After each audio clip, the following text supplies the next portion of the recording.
नशा या पैसे का लेन देन मत करना। ये बहुत बड़ा रीजन है झगड़े होने का, ये बहुत बड़ा रीजन है रिस्पेक्ट खराब होने का, ये बहुत बड़ा रीजन है फाइन फीलिंग खराब होने का। आप किसी डाउनलाइन के साथ बैठ के शराब पी रहे हैं, डायरेक्ट सेलिंग में तो नशा करने वाले लोग कभी आगे बढ़े नहीं। आप बैठ के किसी डाउनलाइन के साथ पैग लगा रहे हैं, बैठे 11 बजे उठे 2:30 बजे रात को डाउनलाइन घर गए, आप भी घर गए, अगले दिन 11 बजे से ट्रेनिंग है, आप पहुंचे 11 बजे, आपका डाउनलाइन आया 1:30 बजे। अब किस मुंह से बोलोगे तू क्यों लेट आया, मुझे बताओ, बोल पाएंगे? गई नहीं इज्जत। और जिस दिन आप अपने डाउनलाइन के साथ या अपने अपलाइन के साथ बैठ के पैग लगा लिए ना, समझो आपका गुरु शिष्य का रिश्ता उसी दिन टूट गया। ये 2 मिनट के सुखी के लिए ना, खुशी के लिए आपने पूरा करियर खत्म कर दिया। किसी की अगर बैड आदत भी हो ना पीने की, तो मेरा रिक्वेस्ट है अपलाइन डाउनलाइन के साथ मत पिया करो, जाओ दोस्तों के साथ पियो, और जब पियो तो मोबाइल स्विच ऑफ करके पियो। यहाँ पी के फुल हो गए, अब इधर से एक बंदा किसी का प्लान किया है फॉलो कराने के लिए, अपलाइन को फोन किया, गुरुजी नमस्कार, हाँ बोलो क्या बात है, गुरुजी एक बंदे को प्लान दिया, उसका फॉलो करना। अच्छा भाई साहब मिनोडॉग पिएंगे हवा में उड़ेंगे।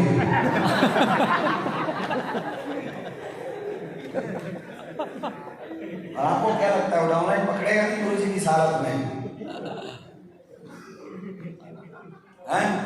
ये सबसे घटिया काम है जिसकी वजह से लोगों का डायरेक्ट सेलिंग बिजनेस बर्बाद होता है।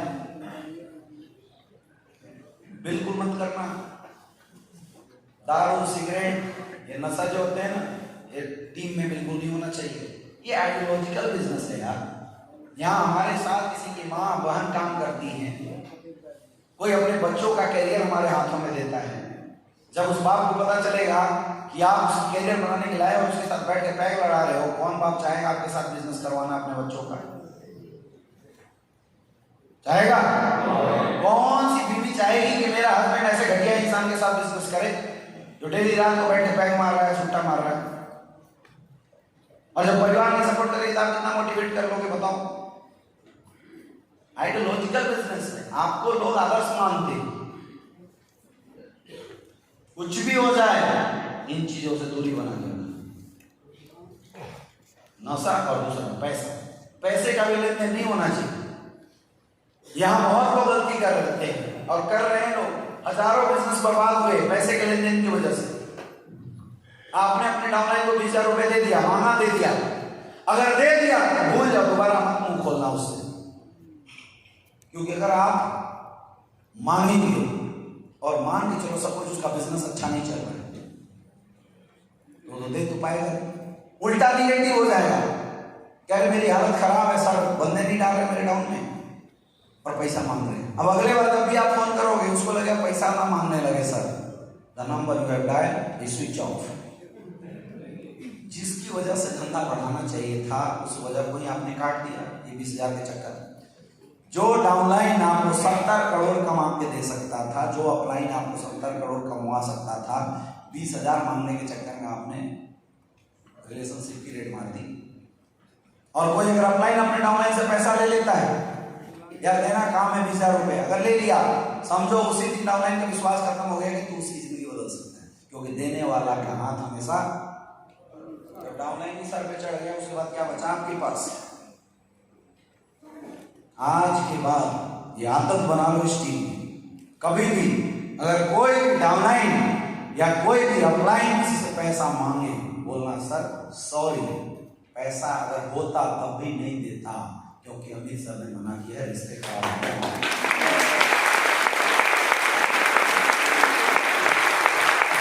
नहीं चाहिए। जीजा से ले लो, पड़ोसी से ले लो, अरे जहां से सोर्स पैसा आने वाला है उसी रिश्ते को खराब कर दोगे यार, तो फिर जीजा को भी कहां से दे पाओगे?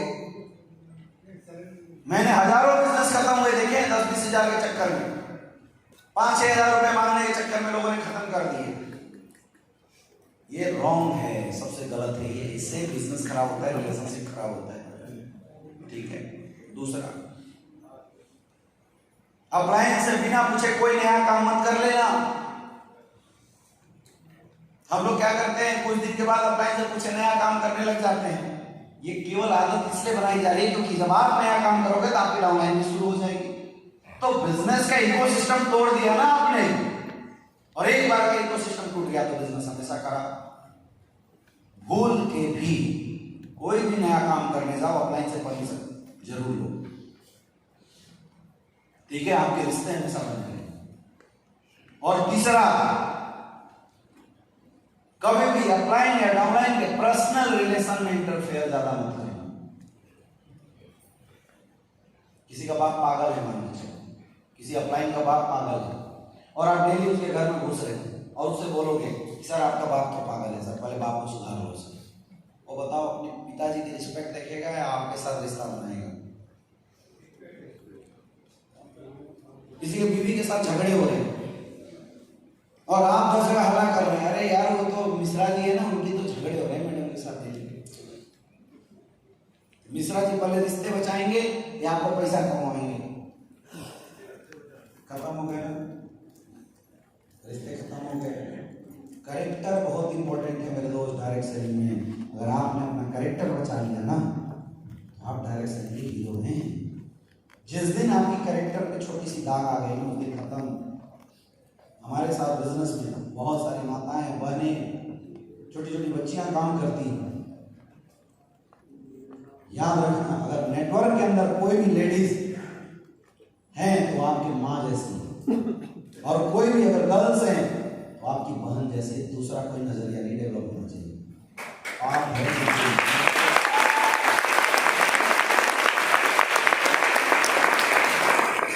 तो लोगों को मैंने देखा है जो गलत नजर से देखते हैं, ये गंद ना बाहर जाकर मचाना, क्योंकि ये बात अगर कंपनी को पता चल गई उसी दिन आईडी टर्मिनेट करेगी। जो माँ और बहन हमारे साथ काम कर रही है उनकी इज्जत और रिस्पेक्ट हमारे लिए सबसे इंपॉर्टेंट है, पैसा बाद में आएगा। परिवार है यार हमारा, इस परिवार में हम कैसे किसी को अनकंफर्टेबल फील करवा सकते हैं? बिल्कुल ऐसा नहीं होना चाहिए। ये धंधे को खत्म कर देता है। इन झगड़ों में तो रामायण और महाभारत हो गए, बड़े बड़े हीरो और बड़े बड़े योद्धा खत्म हो गए। आप कौन सी चीज हो? कैरेक्टर बचा रहेगा ना मेरे दोस्त, जिंदगी में सब बचा रहेगा। अगर आपके डायरेक्ट सेलिंग में, अगर आपके बिजनेस कोई भी लेडीज है, उनकी रिस्पेक्ट अपनी माँ और अपनी बहन जैसा करना चाहिए। अगर ऐसा हो रहा है तो बिजनेस चलेगा, और अगर ऐसा नहीं हो रहा है तो धंधा कभी भी खत्म हो सकता है। समझ में आ रहा है? परिवार है हमारा ये, और परिवार के अंदर ये सारे लोग हमारे परिवार के सदस्य हैं। किसी एक भी इंसान को अनकंफर्टेबल फील नहीं होने देना।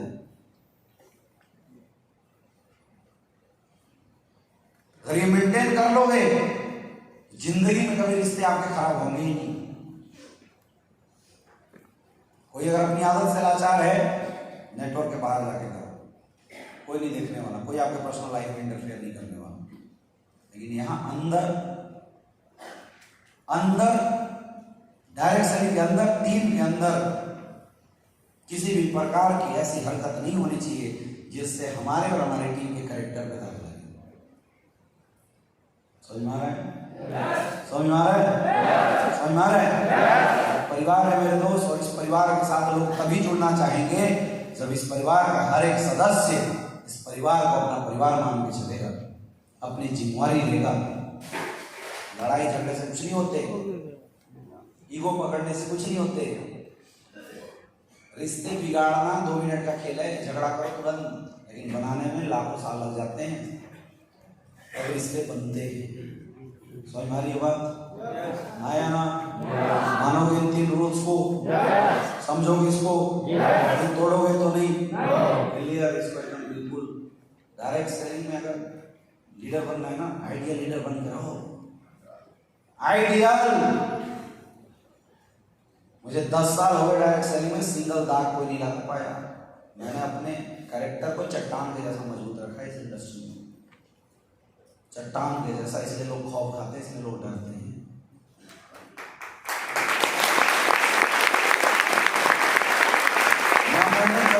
किया है और ना मैं करने दूंगा, दोनों चीज।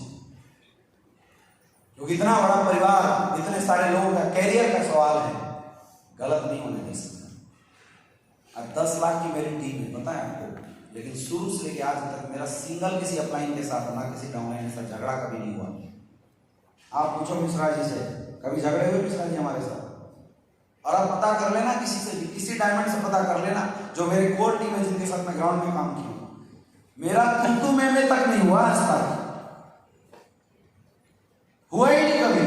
क्योंकि मैंने एक चीज अपना हमेशा संभाल कर रखा है, ईगो। मैंने अपने ईगो को अपने ऊपर कभी हावी होने नहीं दिया। मुझे पता है मैं कुछ नहीं हूं, अगर आप मेरे साथ ना हो तो काहे का ईगो।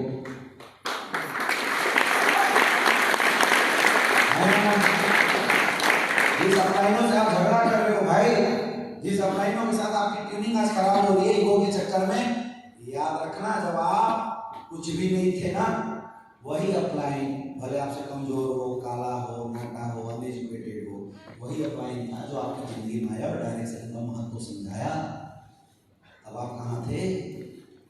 जब आपके घर परिवार वाले सब निगेटिव बोल रहे थे, तो वही आदमी जो आज आपको सबसे बुरा लगता है, वही इंसान आपकी जिंदगी में आया था और उसने सिखाया था कि बेटा कोई नहीं, तू मेरा साथ दे, करोड़पति तू भी बन सकता है। जब आपके पास एजुकेशन लेने के पैसे नहीं हुआ करते थे, जब आप डायरेक्ट सेलिंग एजुकेशन की इंपॉर्टेंस नहीं समझते थे, वही अपलाइन था।